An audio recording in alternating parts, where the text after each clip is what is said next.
یہ دنیا ایک عارضی ٹھکانہ ہے، ہمیشہ رہنے کی یہ جگہ نہیں ہے۔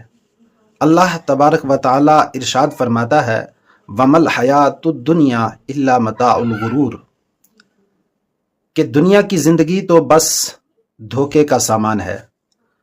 دنیا ہمیں آزمائش کے لیے دی گئی ہے، یہاں خوشی بھی ہے، یہاں غم بھی ہیں، یہاں آسانی بھی ہے، یہاں آزمائشیں بھی ہیں۔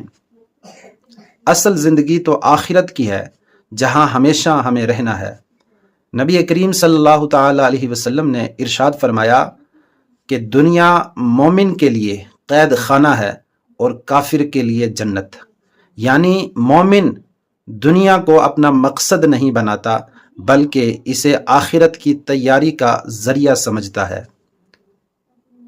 دنیا کو اپنے دل میں نہیں، یاد رکھیں، دنیا کو اپنے دل میں نہیں بلکہ اپنے ہاتھوں میں رکھیں۔ نیک اعمال کریں، لوگوں کے ساتھ بھلائی کریں، کیونکہ اصل کامیابی آخرت کی کامیابی ہے۔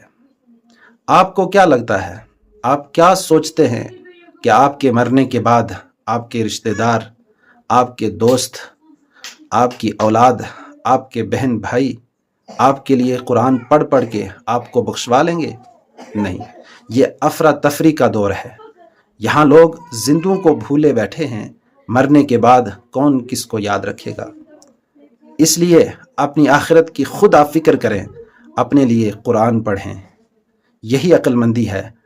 اور اپنے ہاتھوں سے صدقہ و خیرات کر کے اور سچے پکے مومن مسلمان بن کر کے اس فانی دنیا سے رخصت ہوں، تاکہ اس دنیا کے ساتھ ساتھ جب ہم آخرت میں پہنچیں ہمیں قبر و حشر میں بھی کامیابی نصیب ہو۔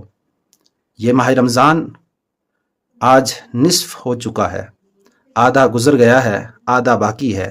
اپنے لیے غنیمت سمجھیں، اپنی زندگی کو بدل لیں، نمازی بن جائیں، قرآن سے اپنا رشتہ ناتا جوڑ لیں اور گناہوں کے دلدل سے نکل آئیں، اور اس عارضی دنیا کو عارضی سمجھیں اور اپنی آخرت کی تیاری کریں۔ صبح قیامت تک جس کوٹھری میں رہنا ہے اس کے لیے روشنی کا سامان پیدا کریں، توبہ کریں گناہوں سے، اور دنیا کو عارضی سمجھتے ہوئے اپنی آخرت کی تیاری بھی کریں، تاکہ اللہ رب العالمین ہمیں دنیا کے ساتھ ساتھ آخرت میں بھی کامیاب فرمائے۔ میرا یہ پیغام دوسروں تک بھی ضرور پہنچائیں۔ اللہ رب العالمین کہنے سننے سے زیادہ عمل کی توفیق دے۔ السلام علیکم ورحمۃ اللہ وبرکاتہ۔